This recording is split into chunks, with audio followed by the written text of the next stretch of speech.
అధిష్టాంతే నమ ముక్తిం విధేమ. యజ్ఞేశ్వరాయ నమః. ప్రస్తుతం మనం జుజ్జూరులో సోమయాగంలో 4వ రోజు ప్రారంభించుకుని జరుగుతూ ఉన్నాం. 4వ రోజు ప్రాతఃప్రవర్గ్య పూర్తయింది.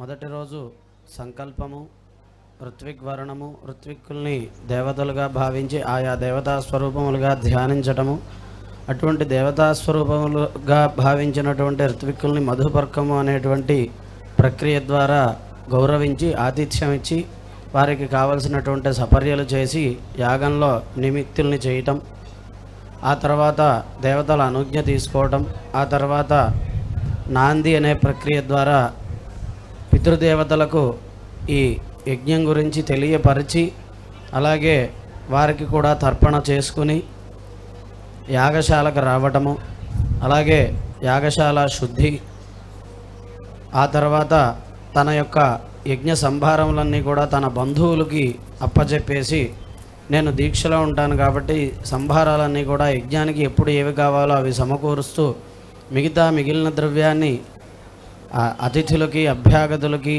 భోజనాదులుగా వాడమని చెప్పి నిమిత్తం చేసి వారికి వాటిని కేటాయించి ఆ తర్వాత యజ్ఞానికి కావలసినటువంటి సంభారాలన్నిటికీ కూడా అధిష్టాన దేవతలైనటువంటి వారన్నిటినీ కూడా సంభార యజస్సులు అనేటువంటి హోమం ద్వారా ఆయా సమయంలో ఆయా ద్రవ్యాలకు ఎప్పుడూ కూడా లోటు లేకుండా యజ్ఞానికి ఎప్పుడు ఏ సంభారం అయితే కావాలో ఆ సంభారం అంతా కూడా సమకూరాలి అని చెప్పి సంభార యజస్సు హోమం చేసుకోవడం, అలాగే సప్తహోత్ర మంత్రములు ఏ యజ్ఞములకైనా కూడా యజ్ఞములు సృష్టికి మూలభూతములైతే ఆ యజ్ఞములకు కూడా మూలభూతములైనటువంటివి సప్తహోత్ర మంత్రములు అంటారు. చాలా గొప్పవైనటువంటివి. అక్కడ ఆ సప్తహోత్ర మంత్రములు పఠింపబడినటువంటి ఆ ప్రశ్నలో హృదయము అని చెప్పి ఒక ప్రశ్న, ఒక భాగం ఉంటుంది. అది చాలా గొప్పది. ఎందుకంటే అక్కడ ఆ హృదయంలో చెప్పబడినది ఏమిటి అంటే ఆదిత్య మండల వర్ణనం బాగా కనబడుతూ ఉంటుంది. చక్కగా అటువంటి ఆ సప్తహోత్ర మంత్రంలో చెప్పబడినటువంటి సప్తహోత అనేటువంటి మంత్రమును హోమం చేసుకుని యజ్ఞానికి ఆధారభూతమైనటువంటి దాన్ని, అంటే విత్తనం నాటితే చెట్టు ఎలా అయితే పైకి వస్తుందో ఆ మంత్రము యజ్ఞమునకు విత్తనము లాంటిదనమాట. అటువంటి దాన్ని హోమం చేసుకుని ఆ తర్వాత దీక్షనీయ, అంటే దీక్ష చేయవలసినటువంటి ప్రక్రియలన్నిటికీ కూడా అధిష్టాన దేవతలైనటువంటి వారి అనుగ్రహం పొందటం, ఆ అనుజ్ఞ తీసుకొని దీక్షనీయేష్టి చేసుకొని తర్వాత అనేక రకములైనటువంటి ప్రక్రియల ద్వారా ఆయన పరిశుద్ధుడై అంటే కేశవపనము, గోళ్ళు తీసుకోవటము, స్నానము, వెన్న పూసుకోవటము, బట్ట కట్టుకోవటము, అలాగే దీక్షాహుతులు చేస్తూ ఉండటం, వీటి ద్వారా తను పరిశుద్ధుడై ఆ రోజు దీక్షాహస్సు ముగిసిన తర్వాత రెండో రోజు ప్రాయణీయేష్టి, అంటే 4 దిక్కుల్లో ఉన్నటువంటి దేవతలకి కూడా దిక్కులను సుస్థిరపరిచి, అంటే ఇప్పటి నుంచి ఆ 4 దిక్కులు కూడా సుస్థిరపడిన తర్వాత భూమి మీద ఈ యజ్ఞానికి చేయటానికి అనుగ్రహం పొంది ప్రాయణీయేష్టి చేసి ఆ తర్వాత యజ్ఞానికి అంతటికీ కూడా ప్రధానభూతమైనటువంటి సోమము అనేటువంటి తీగని, గొప్ప ఔషధి గుణాలు కలిగినటువంటిది, సోమానికి అత్యంత ప్రధానమైనటువంటిది ద్రవ్యమైనటువంటి సోమ తీగను మంత్రముల ద్వారా సంస్కరించి తెచ్చుకొని దాన్ని రాజుగా భావించి, ఎలా అయితే రాజుగారు తన పరివారంతో వస్తే మనందరం కూడా ఆయనకి జాగరూకతతో ఎంత వైభవంగా ఆతిథ్య మర్యాదలు చేస్తామో ఆ రకంగా రాజు కూడా మర్యాదలు చేయమని శాస్త్రం చెబుతూ ఉన్నది. అట్లా సోమక్రయణం అనేటువంటి ప్రక్రియ ద్వారా, అదే ఆతిథ్య అనేటువంటి ప్రక్రియ ద్వారా సోమరాజు గారికి ఆతిథ్య ఇష్టి, అంటే ఆతిథ్యాన్ని కల్పించి ఆ తర్వాత ప్రవర్గ్య సంభరణం చెప్పుకున్నాం. యజ్ఞానికి శిరస్సు వంటిది ప్రవర్గ్య, చాలా గొప్పది. ఇక్కడ ఒక మాట చెప్పుకోవాలి. పూర్వం చెప్పుకున్నాం ఆ వృత్తాంతం అంతా కూడా. ప్రధానంగా ఎప్పటికప్పుడు మనం గుర్తు చేసుకోవాల్సింది ఏంటి అంటే, సనాతన సాంప్రదాయంలో దేవతలను ఆరాధన చేస్తున్నాము అంటే దాంట్లో ఆరాధించేది ప్రధానంగా ప్రకృతిని కాలాన్ని అధిష్ఠించి ఉన్నటువంటి దేవతల్ని. ఎందుకంటే సంకల్ప మాత్రం చేతనే ప్రకృతి రూపాన్ని కూడా ధరించగలదు. అటువంటి రూపాన్ని ధరించగలగడం మనం యోగుల ద్వారా ఇప్పటికి కూడా చూస్తూనే ఉన్నాం. కాబట్టి సాధన అతిశయం చేత మనము కూడా అటువంటి రూపాలని ధరించగలిసేటువంటి శక్తి మనకి వస్తుంది. కాకపోతే అంత సాధన మన దగ్గర లేదు. కాబట్టి ఇది సంభవమా అసంభవమా అనేటువంటి తర్కం లేకుండా సాధన చేసి చూస్తే మనకే అర్థమవుతుంది. సాధన అతిశయం వలన సాధించలేనటువంటిది ఏదీ లేదు. కాబట్టి అటువంటి ప్రకృతినే మనం ఆరాధన చేస్తాం. ఆ ప్రకృతికి కూడా సర్వాధిష్టాన కేంద్రమైనటువంటి సూర్యమండలాన్ని అంతకంటే ప్రధానంగా ఆరాధన చేస్తాము. మనం చేసే కర్మ ఫలములన్నీ కూడా ఆదిత్య మండలానికే వెళ్తాయి. కాబట్టి ఈ ప్రవర్గ్య అనేటువంటి ప్రక్రియ ఏమిటి అంటే ఆదిత్య మండలానికి కూడా తేజస్సు కల్పించేటువంటి ఒక ఉత్కృష్టమైనటువంటి ప్రక్రియ. అక్కడ మనం ఒకానొక సమయంలో ఇంద్రుని యొక్క విష్ణుమూర్తి శిరస్సు తెగిబడింది అని ధనుస్సు వల్ల అని చెప్పి చెప్పుకున్నాం. ఆ ధనుస్సు ఏమిటి అంటే ఇప్పటికి కూడా మనకు కనిపిస్తూ ఉన్నది అని వేదమే చెబుతూ ఉన్నది. ఏమిటంటే దివ్యస్యైకాధనురార్త్ని పృథివ్యామపరాశ్రిత తస్యేంద్రో వమ్రి రూపేణ ధనుర్జామచ్చినత్ స్వయం తదింద్రధనురిత్యజ్యం అభ్రవర్ణేషు చక్షతే. అది ఎలా ఉంది అంటే భూమి ఆకాశాలను మొత్తం వ్యాపించి ఉందిట ఆ ధనుస్సు. దివ్యస్యైకాధనురార్త్ని పైన ఒక అంచు భూమిలో ఒక అంచు. దివ్యస్యైకాధనురార్త్ని పృథివ్యామపరాశ్రిత. అటువంటి ధనుస్సుని ఇంద్రుడు ప్రేరేపిస్తే ఆ చదపురుగులు అంటి విల్లెత్రాన్ని కోరికాయి ఏం చెప్పుకున్నాం. తదింద్రధనురిత్యజ్యం అటువంటి పృథివ్యామపరాశ్రిత తస్యేంద్రో వమ్రి రూపేణ ధనుర్జామచ్చినత్ స్వయం తదింద్రధనురిత్యజ్యం అభ్రవర్ణేషు చక్షతే. చాలా గొప్పదైనటువంటి విషయం ఇక్కడ. తదింద్రధనురిత్యజ్యం అదే ఇంద్రధనుస్సు అని చెప్పి మనకి ఇప్పటికి కూడా అభ్రవర్ణేషు చక్షతే. మేఘము కనుక నీటితో నిండి ఉండి మెరుపుతో కూడుకుంటే ఏదైతే మనం ఇప్పటికి కూడా ఇంద్రధనస్సు అని చెప్పి ఒక ధనస్సుని మనం చెప్పుకుంటున్నామో అక్కడ ఒకటి ప్రకాశిస్తుందో ఇప్పటికి కూడా మనకి స్పష్టంగా అదే ఇంద్రధనస్సు అని చెప్పి అక్కడ స్పష్టంగా వేదం మనకి వర్ణించింది. అందుకే దాన్ని మనం ఇంద్రధనస్సుగా చెప్పుకుంటున్నాం. ఈ రోజు భాషలో చెప్పుకోవాలంటే దట్ ఈస్ ఎ రెయిన్బో. ఆ రెయిన్బోనే ఇంద్రధనస్సుగా చెప్పింది వేదం. అంటే మనం చెప్పేది చేసేది అంతా కూడా ప్రకృతిని ఆరాధన చేయటం, ప్రకృతికి కూడా పుష్టిని కల్పించటం అనేటువంటిది ప్రధానంగా మనం తెలుసుకోవాలి. కాబట్టే యజ్ఞం అనేటువంటిది లోక కళ్యాణం అయింది, లేకపోతే లోక కళ్యాణం అవ్వదు. కాబట్టి అటువంటి గొప్పదైనటువంటి ప్రవర్గ్య, అటువంటి ఆదిత్యునికి కూడా తేజస్సును కల్పించి సమస్త సృష్టికి కూడా పౌష్టికత్వాన్ని కల్పించేటువంటి ప్రవర్గ్య అనేటువంటిది పూర్తి చేసుకున్నారు.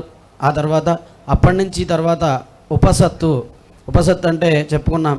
శిరోవా ఏతజ్ఞస్య గ్రీవా ఉపసదః. ఇది ప్రవర్గ్య యజ్ఞానికి శిరస్సు అయితే గ్రీవా ఉపసదః మెడస్థానీయమైనటువంటిది ఉపసత్తు అనేటువంటిది చెప్పుకున్నాం. ఇది త్రిపురాసుర సంహారానికి చాలా దగ్గరగా ఉంటుంది. ఆ ఉపసత్తు చాలా నిశ్శబ్దంగా చేస్తారు.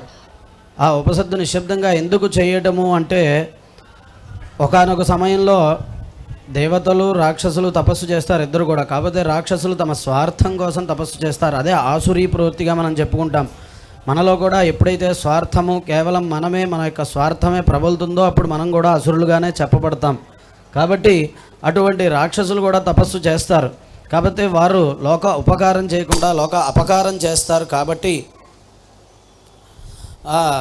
అసురులుగా చెప్పబడతారు. వారు మరి ఏదైనా చేసి మరి చెడుని నివారించాలి. కాబట్టి దేవతలు అసురులకి తెలియకుండా కొన్ని యజ్ఞాలు చేసి అసురుల్ని సంహరించారు. అటువంటిది ఉపసత్తు అన్నమాట. ఆ ఉపసత్తులో ప్రధాన మంత్రం, ఉపసత్తులో చేసేటువంటి ప్రధాన హోమ మంత్రం ఏంటంటే యాతే యజ్ఞేయాశయా రజాశయాహరాశయా తనూర్వర్షిష్ఠాగఫరేష్ఠోగ్రం వచో అపావధీన్ ద్వేషం వచో అపావధీకు స్వాహ. తారకాసురుని సంహరించిన తర్వాత అతని కుమారుల ముగ్గురు కూడా బ్రహ్మచేత వరం పొంది ఏం వరం పొందారంటే వాళ్ళు మేము ముగ్గురం కూడా 3 పురాల్ని నిర్మించుకుని మేము స్వేచ్ఛా విహారం చేస్తూ ఉంటాం, మాకు ఎప్పటికీ కూడా అడ్డం ఉండకూడదు. అంటే అసురులు ఎప్పుడు ఇదే కోరుకుంటూ ఉంటారు. ప్రధానంగా వారు కోరుకునేది ఏంటంటే మాకు ఎప్పుడూ చావు ఉండకూడదు, నాశం ఉండకూడదు అనుకుంటారు. కానీ యజ్జన్యన్న తన్నశ్యం అది ప్రకృతి ధర్మం. ఒక వస్తువు కనిపిస్తోంది అంటే అద్య శతాబ్దేవ 100 ఏళ్లకో 1000 ఏళ్లకో అది నాశనం అవ్వాల్సిందే. అది సృష్టి ధర్మం. కాబట్టి అంత శాశ్వతంగా ఉండడం కోరుకోవడం దేవతలకు కూడా సాధ్యంగా. అందుకే దేవతలు అవతరిస్తారు, మళ్ళీ వాళ్ళు లీనమైపోతూ ఉంటారు. కాబట్టి కనిపించింది ఎప్పటికీ కూడా నాశనం అవ్వక తప్పదు. అది ప్రకృతి ధర్మం. మరి ఆ ధర్మానికి విరుద్ధంగా వాళ్ళు వరం కోరినప్పుడు తపస్సు చేస్తే వరం ఇవ్వాలి, అది దేవతా ధర్మం. ప్రకృతి విరుద్ధమైనటువంటి వరం ఇవ్వకూడదు, కానీ వరం ఇవ్వాలి. అందుకని వాళ్ళు ఏదో ఒక శాప అవకాశం ఉంచుకుంటారు. అలా కుదరదు అంటే వాళ్ళు ఏమనుకుంటారంటే మనం అడిగేది ఎప్పటికీ సంభవించదు అనే భావనతో వాళ్ళు ఒక రకమైనటువంటి షరతు పెట్టి వరం కోరుతారు. దేవతలకు ఆ అవకాశం చాలు, వాళ్ళు సమయం కోసం ఎదురు చూసి అటువంటి అవకాశాన్ని వాళ్ళు కల్పించుకుంటారు. అందుకే మనకి ఇప్పుడు వితర్కాలు కుతర్కాలు, హరిహరపుత్రుడు అంటే మరి హరిహరులు ఇద్దరు కూడా పురుషులే కదా, వారిద్దరికీ ఆయన ఎలా సంభవించాడు అంటే వాళ్ళు అలా వరం కోరారు కాబట్టి, దేవతలకు ఏదైనా సాధ్యం కాబట్టి, అసురుణ్ణి సంహరించాలి కాబట్టి ఎలా అయినా సంభవిస్తుంది వాళ్ళ. అది దేవత యొక్క శక్తి. మన బుద్ధికి, మన అల్పబుద్ధితో మనం ఆలోచిస్తే అది మనకి వికృతంగానే కనిపిస్తాయి. వికృతమైనటువంటి ఆలోచనలు చేసే వాళ్ళకి అది వికృతంగానే కనిపిస్తుంది. అందుకే శాస్త్రాన్ని నమ్మాలి. ఎందుకంటే అది ఒక యుగానికి సంబంధించిందో ఒక రోజుకు సంబంధించిందో కాదు, అవి అనేక యుగాల నుంచి పరంపరగా ఒక్కొక్క దానికి అనుసంధానమై ఉంటాయి. ఆ దేవతల యొక్క చరిత్రలు, ఆ యొక్క దేవతల అవతారాలు, వాటిని పట్టుకుని మనం మన బుద్ధికి తోచినట్టుగా విమర్శ చేస్తే అది మన యొక్క బుద్ధిహీనతను మనం బయటపెట్టుకోవడమే తప్ప అది మనం అర్థం చేసుకోవడం ఏమీ కాదు.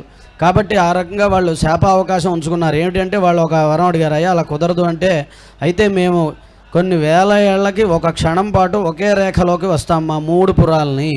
అప్పుడు ఏం చేయాలి అంటే ఎప్పుడూ లేని రథాన్ని, ఎప్పుడూ లేని ఆయుధాన్ని పట్టుకుని ఒక క్షణంలో మా ముగ్గురిని ఒకేసారి కనుక కొట్టగలిస్తే అప్పటికి మాకు నాశం ఉండాలి అని చెప్పి ఒక వరం కోరుకున్నారు వాళ్ళు. అప్పుడు సరే కొంతకాలం మరి కాలం గడవాలి, ఆ సమయం రావాలి, కాలం గడవాలి. కాబట్టి అప్పుడు ఏం చేశారంటే దేవతలు వేచి చూస్తూ ఉన్నారు. ఈలోపు వీళ్ళు ఏం చేశారంటే, మనకి ఇదంతా కూడా శివపురాణంలో ఉంటుంది. వీళ్ళు పరమ శివభక్తులు. ఈ త్రిపురాసురుని యొక్క తారకాసురుని యొక్క కుమారులు ముగ్గురు కూడా త్రిపురాసురులు, వాళ్ళు చాలా పరమ శివభక్తులు, ధార్మికులు కూడా. ఇందాక చెప్పాను, అసురులు కూడా ధార్మికంగా ఉంటారు, తపస్సంపన్నులై ఉంటారు. కాకపోతే వారి బుద్ధి వక్రబుద్ధి కాబట్టి చెడు పనులు చేస్తూ ఉంటారు. సరే కొంతకాలానికి వీరిని సంహరించవలసినటువంటి సమయం వచ్చింది. వచ్చేసరికి ధర్మం యొక్క గొప్పదనం చూడండి. దేవతలు వారిని జయిద్దామని విష్ణుమూర్తి దగ్గరికి వెళ్తే వారు పరమ శివభక్తులు, వాళ్ళు పైగా వాళ్ళ పురాల్లో ధర్మాన్ని అనుష్ఠింప చేస్తూ ఉన్నారు కాబట్టి వాళ్ళని సంహరించడం మన వల్ల కాదు అని చెప్పి విష్ణుమూర్తి చెప్పేశాడు. అదేమిటి మరి సంహరించకపోతే ఎలాగా? వాళ్ళు చేసేదేమో ధర్మం చేస్తూ ఆ ధర్మం ద్వారా పొందినటువంటి లబ్ధి ద్వారా అధర్మాన్ని చేస్తూ ఉన్నారు. అంటే ఇప్పుడు కూడా మనం గమనించవచ్చు, మనం పుణ్యవశం చేత అనేక రకములైనటువంటి సంపత్తి మన దగ్గర ఉంటుంది. అంటే ఒక మంచి పని చేయగలిగినటువంటి శక్తి, ధనం అవ్వచ్చు, బలం అవ్వచ్చు, బుద్ధి అవ్వచ్చు. వాటిని సత్కార్యానికి వినియోగించకుండా అహంకారానికో, స్వార్థానికో, పరహింసకో వినియోగించడం అనేది మనం చూస్తూనే ఉన్నాం. అంటే ఆ సంపద కలిగటం అనేటువంటిది పుణ్య విశేషమైతే దాన్ని సద్వినియోగపరుచుకోలేకపోవడం అనేది ఆసురీ ప్రవృత్తి, ఆ కర్మఫలం యొక్క దుష్ప్రభావం అన్నమాట. వారు కూడా అలాగే ధర్మానికి నిబద్ధులై ఉండి వారి పురాల్లో ధర్మాన్ని ఆచరింపజేస్తూ అభేద్యులై తిరుగుతూ ఉన్నారు వేల సంవత్సరాల తరబడి. అప్పుడు ఆ సమయంలో విష్ణుమూర్తి దగ్గరికి వెళ్తే ఇది మన వల్ల కాదు, వాళ్ళు శివవరం పొందారు కాబట్టి శివుణ్ణే మనం ప్రార్థన చేస్తూ ఉంటే, అయ్యా ముందర వాళ్ళని అసురులు కాబట్టి ధర్మభ్రష్టుల్ని చేయాలి, ముందర ధర్మభ్రష్టత్వం కలిగితే వెంటనే వారిని సంహరించడానికి మనకు అవకాశం ఉంటుంది అంటే అప్పుడు విష్ణుమూర్తి ఒక వ్యక్తిని సృష్టించాడు. అతను దిగంబరంగా మూతికి గుడ్డ కట్టుకుని ఉన్నాడు అని చెప్పి స్పష్టంగా అక్కడ వర్ణన ఉన్నది మనకు పురాణాల్లో. కాబట్టి అతను ఏం చేశాడంటే ఒక అవైదికమైనటువంటి ఒక గ్రంథాన్ని తయారు చేసి నారదుడి ద్వారా, ఎందుకంటే దాన్ని ప్రచారం చేయాలి అంటే ఒక నమ్మకమైన వ్యక్తి కావాలి.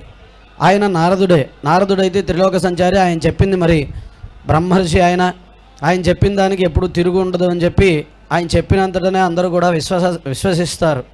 అట్లా నారదుడిని ముందర పెట్టుకొని ఆ గ్రంథాన్ని తీసుకెళ్ళి ముందర త్రిపురాసురపురంలో వాళ్ళ రాజులకు అప్పగించారు. ఇది చాలా గొప్పది, ఇది నీ యొక్క పురాల్లో ప్రచారం చెయ్యి అని చెప్పారు. అంటే ధర్మస్థాపన కోసం అధర్మాన్నైనా ఆశ్రయించాలి.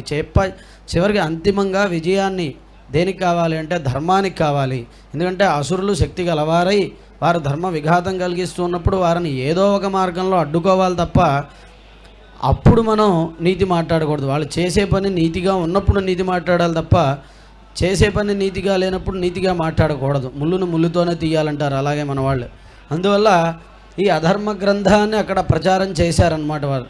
కొన్నాళ్ళకి అదంతా కూడా వ్యాప్తి చెందింది.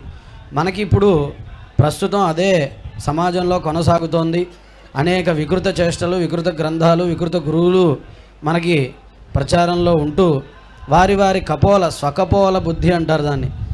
ధర్మం చెప్పాలి అంటే ధర్మం ఖచ్చితంగా వేదము, వేదాన్ని అనుసరించేటువంటి పురాణం, దాన్ని అనుసరించేటువంటి శాస్త్రం, దాన్ని తెలిసినటువంటి సంప్రదాయ వేత్తలైనటువంటి సద్గురువులు, అది కూడా వాళ్ళు పాటిస్తూ, అది కూడా సత్యాన్ని తెలుసుకొని సత్యాన్ని మాత్రమే చెప్తూ ఉన్న వాళ్ళు చెప్పిన గ్రంథాలు కానీ, ఆధారభూతమైన గ్రంథాలు కానీ, ఆధారభూతమైనటువంటి మనుషుల్ని కానీ, వైదిక ప్రమాణమైనటువంటి విషయాల్ని మాత్రమే ధర్మంగా పరిగణించాలి తప్ప మనకి నచ్చిందనో, వాళ్ళకి నచ్చింది చెప్పేవాడినో, మనకి నచ్చింది చెప్పేవాడినో, ఏదో ఈ క్షణంలో మన కోరిక తీరలేదు కాబట్టి మనకి ఈ ధర్మం నచ్చలేదనో, ఇటువంటి, లేదా మన ధర్మంలో కొన్ని లోపాలుంటే ఆ లోపాలని భయంకరంగా చూపించేటువంటి వికృత చేష్టలు, వికృత ప్రవర్తనలు, వికృత రచనలు ప్రబలిపోయినటువంటి కాలంలో మనం ఉన్నాం. ఈ సంఘటన, ఈ యొక్క వృత్తాంతం మొత్తం కూడా దాన్నే సూచిస్తుంది. అటువంటి గ్రంథాన్ని వాళ్ళు అక్కడ ప్రచారం చేశారు త్రిపురాసుర సంహారం చేయటానికి. అంటే ధర్మం నాశనం అయితే లోకం నాశనం అవుతుంది, ఇప్పుడు జరుగుతున్నది అదే. కాబట్టి వారు ఆ గ్రంథాన్ని అయ్యేసరికి కొంతకాలానికి ధర్మభ్రష్టులయ్యారు.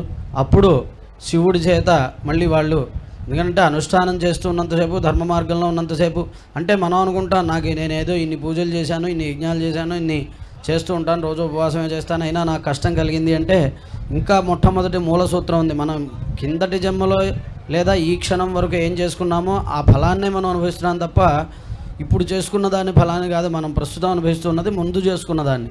అందుకే జాగ్రత్తగా ఉండమంటారు. ఉండేటప్పుడు జాగ్రత్తగా ఉండకుండా అనుభవించేటప్పుడు మాత్రం మనకి సుఖం కావాలి అని కోరుకోవడం మన పిచ్చిదనం అనమాట. అది కష్టంగా ఉంటుంది. ధర్మం ఆచరించడం నియమంగా ఉంటుంది. ఆ నియమం మనకు నచ్చదు, ఆ శ్రమ మనకు నచ్చదు, ఆ ధర్మం మనకు నచ్చదు. కాబట్టి అప్పుడు మనం ధర్మంలో ఉన్నాం, అనుభవించేటప్పుడు సుఖం కావాలి, అది కష్టమైనటువంటి విషయం. కాబట్టి ధర్మాన్ని అంత శ్రద్ధగా వాళ్ళు ఆచరిస్తున్నారు కాబట్టి వాళ్ళని ధర్మభ్రష్టులు చేసిన తర్వాత శివుడి దగ్గరికి వెళ్తే అప్పుడు శివుడు వేదాలనే రథముగా చేసుకొని, విష్ణుమూర్తిని బాణంగా చేసుకొని, అగ్నిని, అంటే ఇక్కడ వేదములు అంటే విష్ణుమూర్తిని ఆయుధంగా వేదము అనే రథం అంటే ఏంటి అంటే వేదములతో సాధ్యమైనటువంటి యజ్ఞము అనేటువంటి రథము, వేద సాధ్యమైనటువంటి యజ్ఞరథము. విష్ణుమూర్తి అంటే యజ్ఞము, యజ్ఞో వై విష్ణు, విష్ణుమూర్తిని బాణంగా చేసుకున్నాడు, అగ్నిని ములుకుగా చేసుకున్నాడు. యజ్ఞంలో ఆరాధింపబడేది ఏ దేవతకి హోమం చేసినా కూడా మనం అగ్నిలోనే ఇస్తాం. కాబట్టి అగ్నిసర్వ దేవత అగ్నిముఖ ఏవ దేవత ప్రీణాతి, అగ్నిముఖముగా ద్వారానే దేవతలు ఎక్కువగా తొందరగా ప్రీతి చెందుతారు. ఎందుకంటే సరాసరి ఆహుతి ఆ దేవతలకి చేరుతుంది. కాబట్టి వేద సాధ్యమైనటువంటి యజ్ఞము అనే రథముతో, యజ్ఞము అనేటువంటి ఆయుధము, మళ్ళీ అదే విష్ణువు అనేటువంటి ఆయుధంతో, అగ్ని అనేటువంటి ములుకుతో ఆ త్రిపురాసురుల్ని ఆ పరమేశ్వరుడు సంహరించాడు. ఇది ఉపసత్తు యొక్క వృత్తాంతం. అట్లా మనం కూడా మనలో ఉండేటువంటి అంతఃశత్రువుల్ని, అలాగే అధార్మికమైన గ్రంథముల్ని, గురువుల్ని, ఆలోచనల్ని దూరం చేసుకోవాలి. ప్రస్తుతానికి మనకి సుఖం కలగలేదు కదా అని మన ఇష్టం వచ్చినట్టు మనం ప్రవర్తిస్తే తర్వాత ఏమవుతామో మనకి తెలీదు.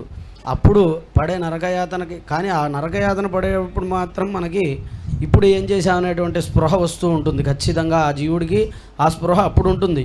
మళ్ళీ పుట్టంగానే మాయ ఆవరిస్తుంది. ఇదే సృష్టి ధర్మం. ఈ మాయని జయించమనే మన ధర్మం చెప్తోంది తప్ప ఇక్కడే ఉండి, ఇక్కడే సుఖాలు అనుభవిస్తూ, ఇక్కడే వస్తువులను అనుభవిస్తూ, ఇక్కడే భోగాలను అనుభవిస్తూ, వాటి కోసమే పాటుపడుతూ, వాటి కోసమే తాపత్రయపడుతూ, వాటి కోసమే పరుల్ని హింసిస్తూ, దోచుకుంటూ, మోసం చేస్తూ ఉండమని మన ధర్మం చెప్పలేదు. అలా ఏది చెప్పినా అది ధర్మం అవ్వదు.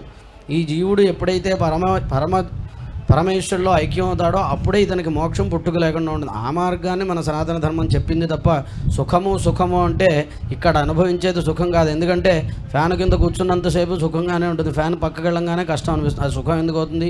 శాశ్వతమైన సుఖం ఎప్పుడు ఉంటుందంటే ఎప్పుడైతే మళ్ళీ దుఃఖం అనేటువంటిది మన దగ్గరికి రాదో అది సుఖం అవుతుంది, అది శాశ్వత సుఖం. ఆదా మార్గాన్ని మన సనాతన ధర్మం చెప్పింది.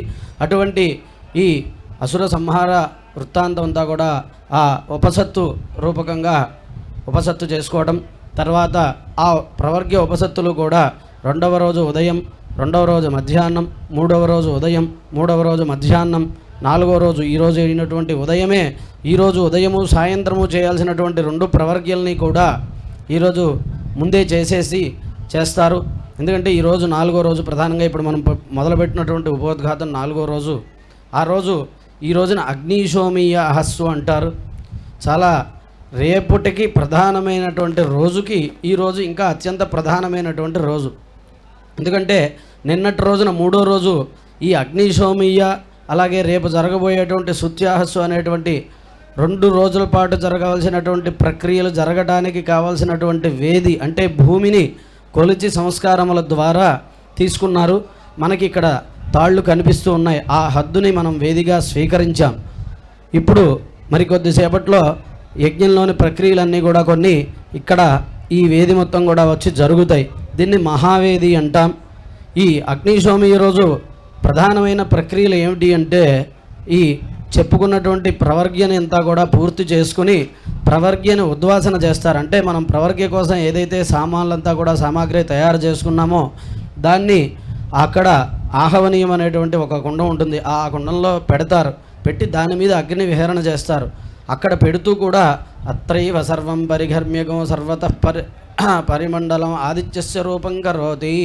దాన్ని అక్కడ పెట్టేటప్పుడు కూడా ఆదిత్య రూపకంగా పెట్టమని చెప్తారు. ఆ సామాన్లన్నీ పేర్చేది కూడా ఆదిత్యుడు ఎలా అయితే ఉంటాడో మండల రూపకంగా అలా పెట్టమని చెప్తారు. అంటే అది ఆదిత్య స్వరూపము.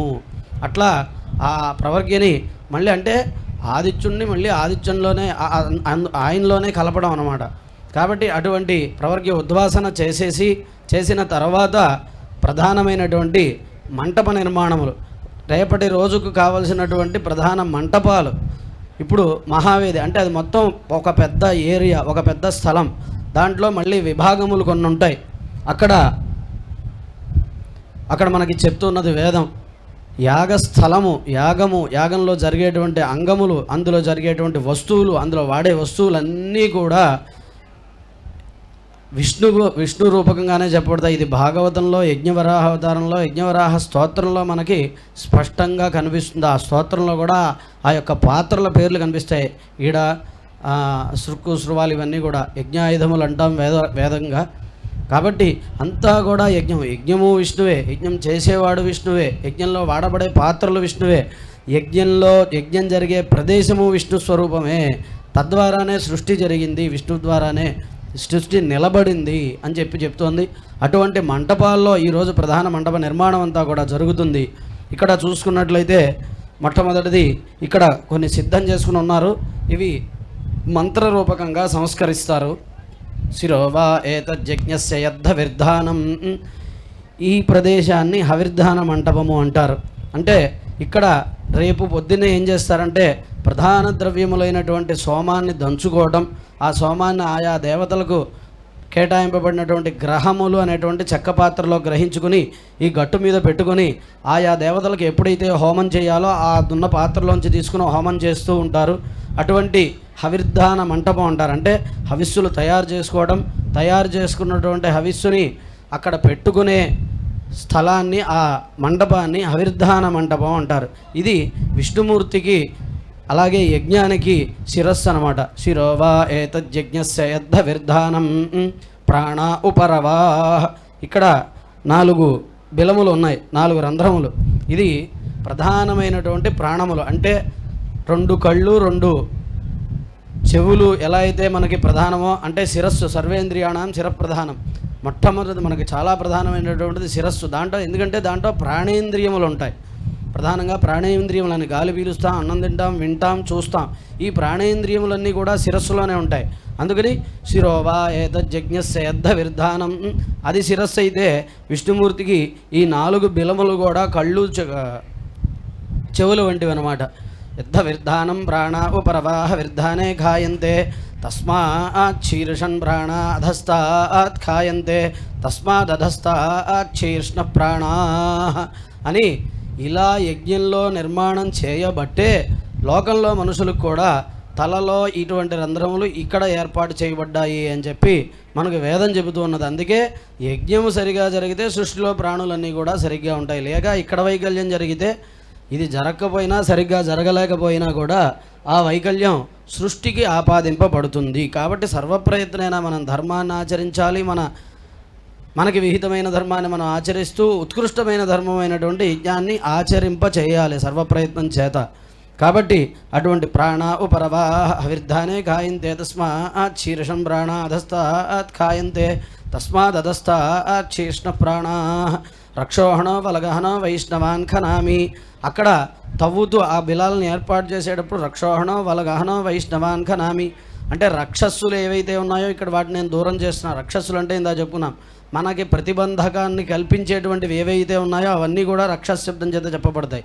అసుర శబ్దం చేత మనకి ఏవైతే మన ప్రక్రియలకి అడ్డంకాలు విఘాతం కలిగిస్తున్నాయో, కళ్ళతో ఏం చూడాలి? మంచిని చూడాలి, మంచి విషయాన్ని చూడాలి, మంచి పుస్తకాన్ని చూడాలి, మంచి దృశ్యాన్ని చూడాలి. కానీ మానవ బుద్ధి ఏం చేస్తుందంటే చెడును చూద్దాం అనిపిస్తుంది, చెడు దృశ్యాన్ని చెడు సాహిత్యాన్ని చదువుదాం అనిపిస్తుంది. కాబట్టి అటువంటి రక్షస్సులను పోగొట్టడానికి ఆ మంత్రం ఉపకరిస్తుంది. అట్లా అలాగే శ్రోత్రాల్లో మంచి వినాలి, మంచివి అంటే సజ్జన సాంగత్యం. అది అందుకే మనకి శంకరులు చెప్తారు, నేయం సజ్జన సంగే చిత్తం అంటారు. నేయం అన్నారు అంటే ప్రత్యేకించి మనం తీసుకెళ్తే కానీ అక్కడ మంచి విషయాల్లోకి మన ప్రవర్తన కలగదు. మంచి చెడు రెండు పక్కన ఉంటే ఖచ్చితంగా మానవ బుద్ధి ఏం చేస్తుంది అంటే వెంటనే అటువైపే తిరుగుతుంది తప్ప ఇటువైపు తిరగదు. దాన్ని మనం సర్వప్రయత్నం చేసి ఇటు తిప్పాలి, ఇటు తిప్పి ఇటే నుంచుని దాని దృష్టిని నిలబెట్టినప్పుడు అది మన దగ్గరికి రాదు. అది ప్రయత్నం, అదే ధర్మం, అదే ధర్మ ఆచరణ. కాబట్టి ఇటువంటి ప్రయత్నం కలగాలి అంటే ధర్మ ఆచరణ కావాలి. అటువంటి మంచి వినగలగాలి అంటే అక్కడ ఉండేటువంటి ఆసురీ శక్తి పోవాలి అంటే ఇక్కడ తవ్వేటువంటి ఈ మంత్రముల ద్వారా లోకానికి అటువంటిది ఉపకారం చేస్తుంది. అంటే అది సాధన ద్వారా. ఒకసారి ఇక్కడ జరిగింది కదా అంటే మాకు మంచి వినిపించట్లేదంటే అది మనం ఎంత సాధన చేశామో దాన్ని అనుసరించి ఉంటుంది. అట్లాగే నాసికోత్తర వేది, అది ముఖమాహవనీయో నాసికోత్తర వేది, దాన్ని ఆహవనీయము అని చెప్తాం ఆ వేదికని. అదే ఉత్తర వేదిగా చెప్పబడుతుంది. అంటే ముఖము, మన నోట్లో ఎలా అయితే ఆహారాన్ని తీసుకుంటామో, వాయువుని ఎలా అయితే ముక్కుతో పీలుస్తామో అవి ఎంత ప్రధానమైనవో అంటే దేవతలకు ఆ హవిస్సులు ఇచ్చేటువంటి ఆ స్థానం కాబట్టి అది అంత ప్రధానమైనటువంటి స్థానం. నాసికోత్తర వేది ఉదరం వై సదా. ఇదంతా కూడా ఎక్కడికి వెళ్తుంది ఈ సారం అంతా అంటే మనకి ఉదరంలోకి వెళ్తుంది, పొట్టలోకి వెళ్తుంది. అది సదస్సు అనేటువంటి మంటపం అన్నమాట. ఇది ఆ మంటపంలోకి ఈ సారం అంతా కూడా అక్కడి నుంచే వస్తుంది. అంటే వాయువు పుట్టేది, ప్రాణాపాన సంచారం అంతా కూడా ఎక్కడ జరుగుతుంది? లోపల జరుగుతుంది. వాయువు పుట్టేది మళ్ళీ వెళ్ళేది అక్కడికే. కాబట్టి అది అక్కడ పుడుతుంది, అక్కడికే వెళ్తుంది మళ్ళీ. అట్లాంటిది ఉదరం వై సదహ, విష్ణుమూర్తికి లోకానికి కూడా ఉదరం వంటిది. ఎందుకని అంటే రేపు 3 వేదాలతోనూ కూడా కార్యక్రమాలు చేస్తారు, ఋగ్యజు సామములతో. ఋగ్వేదంతో దేవతల్ని మొట్టమొదటిగా, ఆ సామవేదంతో మొట్టమొదటిగా దేవతల్ని స్తోత్రం చేస్తారు. స్తోత్రం చేసిన తర్వాత ఋగ్వేద మంత్రములతో దేవతలను ఆహ్వానం చేస్తారు. ఆ ఆహ్వానం చేస్తున్నప్పుడు యజుర్వేద మంత్రంతో ఓథామో దైవ అని ఆయన ఆహ్వానం చేస్తారు. అంటే అక్కడ చెప్తుంది వేదం, యథావా ఆయతాం ప్రతీక్షతే ఏవమధ్వర్యు ప్రతిగరం ప్రతీక్షతే. మన ఇంటికి వచ్చేటువంటి బంధువు, అత్యంత ఆప్తమిత్రుడైనటువంటి బంధువు గురించి మనం ఎలా ఎదురు చూస్తాము అంటే వారు వస్తున్నారని మనం ముందుకు సమాచారం తెలియంగానే వాకిట్లో నుంచుని ఆ వస్తున్న బండి ఆయిందేనేమో, ఈ వస్తున్న బండి ఆయిందేనేమో, ఇక తర్వాత వచ్చే బండి ఆయింది అనుకుంటా అంటూ మనం ఎదురు చూస్తూ ఉంటాం. ఆ రకంగా ఎదురు చూస్తూ మనం ఎలా అయితే మన ఆయన్ని స్వాగతం చేస్తామో అలాగే యజుర్వేదమైన మంత్రమైనటువంటి ఓథామో దైవ అనేటువంటి మంత్రంతో ఆ దేవతని ఈయన స్వాగతం చేస్తాడు యజుర్వేదంతో. ఆ తర్వాత ఆ దేవతకి సంబంధించిన మనం మంత్రం చెప్పిన తర్వాత వషట్కారం, ఇది చాలా గొప్పది. ఎంత చిన్న యజ్ఞం మొదలుపెట్టి పౌండరీకాశ్వమేధాది పెద్ద పెద్ద యజ్ఞములు చేసినా కూడా, ఎన్ని మంత్రములు చెప్పినా కూడా ఆహుతి ఇచ్చేటప్పుడు వషట్కార శబ్దం చేత మాత్రమే ఆహుతిస్తాం. ఈ వషట్కార శబ్దం చాలా గొప్పది. విశ్వం విష్ణుర్ వషట్కారో భూతభవ్య భవత్ప్రభు. ఆయన ఈ వషట్కార స్వరూపుడై విశ్వాన్ని మొత్తం వ్యాపించి, విశ్వాన్ని మొత్తం ఈ వషట్కార రూపుడై, వషట్కార శక్తి యుక్తుడై, వషట్కారము చేత ఈ యొక్క భువనాన్ని మొత్తం పోషిస్తూ ఉన్నాడు. విశ్వం విష్ణుర్ వషట్కారో భూత భవ్య భవత్ ప్రభు అని ఆ వషట్కారంలో మళ్ళీ వషట్కారం అంటే స్వాహ, స్వధ, వషటు, నమః ఇవన్నీ కూడా ఒకే అర్థం కలిగినటువంటి ఒకే అర్థం కలిగినటువంటి పదాలు. ఇట్లా శ్రౌత యజ్ఞాల్లో, వేద యజ్ఞాల్లో ఆహుతి ఇచ్చేటప్పుడు వషట్ అని చెప్పి ఔషట్ అని చెప్పి ఆహుతిస్తారు. మనకి తెలిసి స్వాహ అని ఏదో గణపతయే స్వాహ, రుద్రాయ స్వాహ అని మనం స్మార్త కర్మల్లో ఆహుతిస్తాం స్వాహా శబ్దం చేత. నమస్కారం చేస్తాం నమః అట్నయ నమః పూజాదుల్లో నమస్కార శబ్దం వాడతాం. ఏదో అష్టోత్తరం చెప్పినప్పుడు శివాయ నమః అంటాం. అది కూడా వషట్కార శబ్దవాచ్యమే. ఇవన్నీ కూడా స్వధ, పితరులకి మనం ఏవైనా తర్పణలో ఆబ్దిగాదులు ఇచ్చినప్పుడు స్వధా శబ్దం చేత పితృభ్య స్వధాస్తు అని చెప్పి వారికి స్వధా నమః అని చెప్పి నీళ్లు వదిలిపెడతాం. అంటే స్వాహ, వషటు, స్వధా, నమః ఇవన్నీ కూడా ఒకటే శబ్దం. ఇది ఏమిటి అంటే మొట్టమొదటిగా ఆశ్రావయ, అస్తుశ్రౌషటు, యజ, ఏజామహే, వషట్కార, ఏతద్వై ప్రజాపతి. ఇవి 17 అక్షరాలు. ఈ 17 అక్షరాలే ప్రజాపతి స్వరూపం. అంటే మళ్ళీ ఇదేమిటి ప్రజాపతి స్వరూపం అంటే మనం ప్రతివారు కూడా మంత్రపుష్పం చెప్పుకుంటూ ఉంటాం. త్వం యజ్ఞస్త్వం వషట్కారస్త్వం ఇంద్రస్త్వం రుద్రస్త్వం బ్రహ్మత్వం ప్రజాపతి. అంటే రుద్రుడు ఆయనే, శివుడు ఆయనే, విష్ణువు ఆయనే, బ్రహ్మ ఆయనే, దేవి ఆయనే, అన్నీ ఆయనే. వీళ్ళల్లో భేదం చూసిన వాళ్ళ యొక్క బుద్ధి వైకల్యం తప్ప వీళ్ళల్లో భేదం చూడకూడదనేటువంటిదే సిద్ధాంతం. అది చూస్తే వారి బుద్ధి వైకల్యం, వారి అజ్ఞానంగా మనం చెప్పుకోవచ్చు. కాబట్టి అది తెలియడానికే రోజు మనకి మంత్రపుష్పంలో ఇది త్వం యజ్ఞస్త్వం వషట్కారస్త్వం ఇంద్రస్త్వం రుద్రస్త్వం విష్ణుస్త్వం బ్రహ్మత్వం ప్రజాపతి. మూల కారణభూతుడైనటువంటి ప్రజాపతి ఎవరైతే ఉన్నాడో ఆయనే సృష్టి నిర్వహణకై అనేక రూపాలని ధరించాడు తప్ప అన్నీ కూడా ఒకటే. అయితే అన్నీ ఒకటే అన్నాం కదా అని ఇప్పుడు జనాలందరూ అనుకున్నట్టు అన్నీ ఒకటే, అన్నీ ఒకటే కాదు, ఈ అన్నీ ఒకటే. ఈ దేవతా స్వరూపములు వేదంలో ఏవైతే చెప్పబడ్డాయో అవి మాత్రం ఒకటే. వేద వైదిక వాంగ్మయానికి, వేద సిద్ధాంతానికి నిలబడనవి మళ్ళీ ఒకటే కాదు, అవి వేరే పాషండ మతాలు అంటారు వాటిని. అట్లా అవి ఒకటి కాదు. కాబట్టి ఆ ప్రజాపతి స్వరూపము ఈ వషట్కారం. ఇంటికి ఆశ్రావయాస్తుశ్రౌషడ్య జయైజామహే వషట్కార. చిన్న యజ్ఞం మొదలుపెట్టి పౌండరీకాశ్వమేధాది యాగములు చేసినా కూడా అక్కడ ఆ దేవతకు సంబంధించినటువంటి స్తోత్రము, శస్త్రము, మంత్రము చెప్పిన తర్వాత ఈ 17 అక్షరములు లేకుండా ఆహుతి ఇవ్వరు, అంత గొప్పది.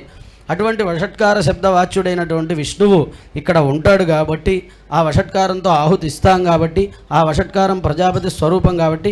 అంటే ఇక్కడ మనం తెలుసుకోవాల్సింది ఏంటంటే మనం శివాయ నమః అంటే శివుడికి నమస్కారం చేస్తున్నాం అనుకుంటాం. ఆ నమశ్శబ్దం చేత మళ్ళీ అది సర్వాంతర్యామికి వెళ్తుంది. దేవ్యై నమః అనేది శ్రీమాత్రే నమః అన్నదే. ఏం చేసినా నమశ్శబ్దం కలిపామంటే అది మళ్ళీ సర్వాంతర్యామి అయినటువంటి పరమేశ్వరుడికే చేరుతుంది. ఆ భావనతో మనం పూజ చేయాలి, మనకి చెప్తూ ఉన్నది అదే. కాబట్టి అట్లా సర్వవ్యాపుడైనటువంటి పరమేశ్వరుడికి యజుర్వేదంతో ఆహుతులు ఇస్తారు.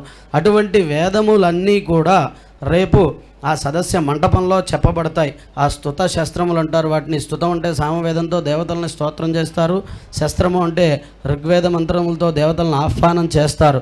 ప్రధానంగా స్తుత శస్త్రములు రేపు అక్కడ చెప్పబడతాయి. అందుకే దాన్ని ఉదరంగా చెప్పారు. అంటే వేదగర్భుడు పరమాత్మ ఒక చోట పరమేశ్వర సంచారం ఎలా ఉంటుంది అంటే అక్కడ వేదం చెప్పింది. ఛందాగో శిరథో మే భవత యుష్మాభిరహమేతమధ్వానమను సంచరాణీతి తస్య గాయత్రీ చ జగదీ చ పక్షావభవతాం ఉష్ణిచ్చ త్రిష్టుప్చ ప్రశ్చౌ అనుష్టుప్చ పంక్తిశ్చ ధుర్యౌ బృహత్యేవోద్భిరభవతు స ఏతంఛందో రథమాస్థాయ ఏతమధ్వానమను సమచరతు ఏతగోహ వై ఛందో రథమాస్థాయ ఏతమధ్వానమను సంచరతి ఏ నైష ఏతత్ సంచరతి. పరమేశ్వర సంచారం ఎలా జరుగుతోంది అంటే ఛందస్సులు అనేటువంటి రథంతో ఆయన తిరుగుతున్నా. అంటే ఛందస్సులు అంటే వేదములు, వేదోక్త కర్మక్రియల ద్వారా లభించినటువంటి ఏదైతే సారము, ఫలము, తేజస్సు ఉన్నదో ఆ తేజోరూపకంగా వేదాలని ఆయనే ధరిస్తూ ఆ వేదాల ద్వారా వచ్చినటువంటి కర్మఫల రూపమైనటువంటి తేజస్సు పుష్టి ద్వారా ఆయన వేదములు అనేటువంటి రథానికి ఆయన సంచరిస్తూ ఉన్నాడు అని అక్కడ వేదం స్పష్టంగా చెప్తూ ఉన్నదన్నమాట. అంటే పరమేశ్వర సంచారం మన యందు సజావుగా ఆయన సంచారం సరిగ్గా ఉండాలి. అంటే సృష్టి స్థితి అంతా కూడా సరిగ్గా ఉండాలి. అంటే వేదం ఉండాలి, వేదోక్త కర్మలు ఉండాలి. అట్లాంటి అందుకని అంత ఉదర స్థానం చెప్పారు దానికి, ఆ సదస్యానికి. అటువంటి ఛందస్సులు అక్కడ పఠింపబడతాయి కాబట్టి అట్లాంటి సదవ మంటపానికి ఉదరస్థానం అంటే పరమేశ్వరుడికి కూడా ఉదరస్థానం అంటే బలం కల్పించేటువంటి అంటే ఆహార స్థానమైనటువంటి పరమేశ్వరుడికి ఆహారం మనం అందించడం ఏమిటి అంటే భూమిం పర్జన్యాదిన్వంతి దివంజిన్వంజగ్నయైతి. అలాగే ఇత ప్రధానం దేవా ఉపజీవంతి అమృత ప్రధానం మనుష్య ఉపజీవంతి. ఏమిటండి పరస్పర సంబంధం అని అడిగారు. దేవతలకు మనం ఇచ్చేదండి, వాళ్ళే మనం నన్ను గ్రహించాలి కానీ పిచ్చి మాటలు మాట్లాడుతున్నాం ఏంటంటే ఒక చెట్టు ఉందండి, దానికి నీళ్లు పోస్తే ఫలం ఇస్తుందా, దాన్ని ఎండగడితే ఫలం ఇస్తుందా? నీళ్లు పోస్తే ఫలం ఇస్తుంది. దానికి దేవతలకి మనకు ఉండేటువంటి సంబంధం కూడా అటువంటిదే. దేవతలు అంటే ఏం చెప్పుకున్నాం? ప్రకృతి ఏం చెప్పుకున్నాం. ప్రకృతికి పుష్టి కల్పిస్తే ప్రకృతిలో ఉండే ఫలం మనకు వస్తుంది తప్ప దాన్ని వదిలేసి దాన్ని నాశనం చేస్తే ఫలం ఎందుకు వస్తుంది? ఇప్పుడు ఉన్నట్టే ఉంటుంది. పంచభూతాలు కూడా గాలి పీల్చాలన్నా ఈ తీలు ఏమన్నా చిన్న వస్తువు తినాలన్నా ఆహారం తినాలన్నా కూడా విషతుల్యం అయిపోయినటువంటి రోజుల్లో మనం ఉన్నాం. ఎందుకంటే ఇటువంటి కుతర్కాలు చేస్తూ అవైదిక సిద్ధాంతాలని నమ్ముతూ అవేదిక గ్రంథాలని జ్ఞానంగా భావిస్తూ వాటినే చదువుతూ వాటిలో చెప్పిన వాటినే మనం పాటిస్తూ ఉన్నాం. కాబట్టి ఇటువంటి విషపూరితమైనటువంటి పంచభూతాలన్నీ కూడా విషమైపోయినాయి. ఇవాళ అది అందరికీ తెలిసిన విషయమే మళ్ళీ. కాబట్టి అటువంటి దేవతలకి మరి పుష్టి ఏమిటంటే ఇత ప్రధానం దేవా ఉపజయంతి. ఇట్లా యజ్ఞం ద్వారా ఇచ్చినటువంటి ఆహుతులు అంటే అవి ప్రకృతికి పుష్టి కలుపుతాయి. అటువంటి ప్రకృతి మనకి పుష్టిని కల్పిస్తుంది. ఇత ప్రధానం దేవా ఉపజీవంతి. అటువంటివి ఇక్కడ ఇచ్చినటువంటి ఆహుల ద్వారా పుష్టి ప్రకృతికి కలిగితే అప్పటి నుంచి వచ్చేటువంటి అమృత ప్రధానం అంటే ప్రధానంగా వృష్టి. అక్కడి నుంచి వచ్చేటువంటిది పైనుంచి వచ్చేటువంటిది ఏమిటి? వృష్టి. తద్వారా ఔషధులు, తద్వారా పంటలు, తద్వారా పాడి, తద్వారా ఆహారం, తద్వారా ఆరోగ్యం, తద్వారా మనుష్యులు అని చెప్పి మనకి చెప్తూ ఉన్నది వేదం. ఇత ప్రధానం దేవా ఉపజీవంతి అమృత ప్రధానం మనుష్య ఉపజీవంతి. ఒక మంత్రంలో చెప్తూ వేదం గురించి చెప్తూ వాచం దేవా ఉపజీవంతి విశ్వే వాచం దేవా ఉపజీవంతి విశ్వే వాచం గంధర్వా పశువో మనుష్యాః వాచీమా విశ్వభువనాన్యర్పిత అని ఈ వాక్కును ఆధారం చేసుకునే దేవతలు కూడా జీవనం చేస్తున్నారు అని స్పష్టంగా అక్కడ వేదం చెప్పేసింది. ఏమిటా వాక్కు అంటే వేద వాక్కు అని చెప్పి వేదం స్పష్టంగా చెప్పింది అక్కడ. అటువంటి వాక్వే వాచం గంధర్వ పశువో మనుష్యాః. వేదాలను ఆధారం చేసుకుని ఎట్లయితే దేవతలు జీవనం చేస్తున్నారంటే వారు జీవనం చేస్తున్నారో వారి ద్వారా వాచం గంధర్వ పశువో మనుష్యాః. గంధర్వులు, పశువులు, మనుష్యులు కూడా అటువంటి వేదమే జీవన ఆధారము అని చెప్పి వేదం స్పష్టంగా చెప్తుంది. అటువంటి స్తుత శస్త్రములన్నీ కూడా అక్కడ పఠింపబడతాయి. కాబట్టి అది సదవ మంటపం ఉదరస్థానంగా చెప్పబడింది ఈ విష్ణుమూర్తికి అంటే సర్వలోకానికి కూడా. అక్కడ సదవ మంటపంలో ఒక స్తంభాన్ని నిర్మిస్తారు. దాన్ని ఔదుంబరి అంటారు. ఉదరం వై సదా ఊర్గుదుంబర. ఈ సారమంతా కూడా ఔదుంబరి అనేటువంటి ఆ దండంలోకి వెళ్తుంది. అందుకే అక్కడ ఉద్గాత అనే ఆయన ఔదుంబరిని స్పర్శన చేస్తూ ఆయన స్తోత్రం చేస్తూ ఉంటాడు. ఎందుకని అంటే ఈ సారం మొత్తం ఔదుంబరిలోకి వెళ్తుంది. అప్పుడు అందుకే ఔదుంబరి మీద ఆ కప్పు పెడతారు. ఆ సద మండపానికి ఉండాల్సినటువంటి కప్పు ఔదుంబరిని ఆధారం చేసుకుని నిర్మాణం చేస్తారు. ఆ ఆధారం చేసుకునేటప్పుడు విశ్వజనస్య ఛాయ అని చెప్తారు. అంటే విశ్వజనస్య భూలోకంలో ఉండేటువంటి జనము అంటే అక్కడ సంచరించేటువంటి ఏవైతే ప్రాణులు ఉన్నాయో వాటన్నిటికీ కూడా ఇది నీడ వంటిది అని చెప్పి అక్కడ కప్పు పెడతారు. విశ్వజనస్య ఛాయ. ఎందుకని అంటే ఇక్కడ మనం టెక్నాలజీని కూడా గ్రహించవచ్చు. ఏదైతే ఈయన తన యొక్క మంత్రసారాన్ని ఔదుంబరిలోకి ప్రవేశపెడుతున్నాడో కిందకి మనం చెప్పుకున్న నాభిలాగా భూమిలోకి ప్రసరిస్తుంది, యాంటీనా లాగా పైకి కూడా వెళ్తుంది. అట్లా విశ్వం మొత్తం ప్రసరించి అది విశ్వజనస్య ఛాయ అవుతుంది. వేదం విశ్వజనస్య ఛాయ అవుతుంది, యజ్ఞం విశ్వజనస్య ఛాయ అవుతుంది.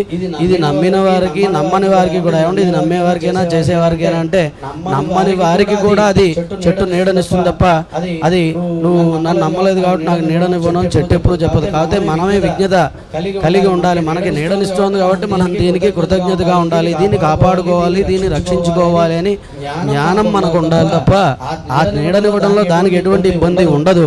నీరు పోసేవాడు పోస్తూనే ఉంటాడు, నీడ అనుభవించేవాడు నీడ అనుభవిస్తూనే ఉంటాడు. కాబట్టి ఇటువంటి గొప్పదైనటువంటి యాగ మంటప నిర్మాణం విష్ణుమూర్తి శరీరం మళ్ళీ ప్రధానంగా శిరస్థానీయమైనటువంటి హవిర్ధాన మంటపం అలాగే ప్రాణస్థానమైనటువంటి స్థానీయమైనటువంటి ఉపరవ నిర్మాణం, నాసికా ముఖస్థానీయమైనటువంటి ఉత్తరవేది నిర్మాణం, ఉదరస్థానీయమైనటువంటి సదవ నిర్మాణం ఈరోజు ప్రధానంగా జరుగుతాయి.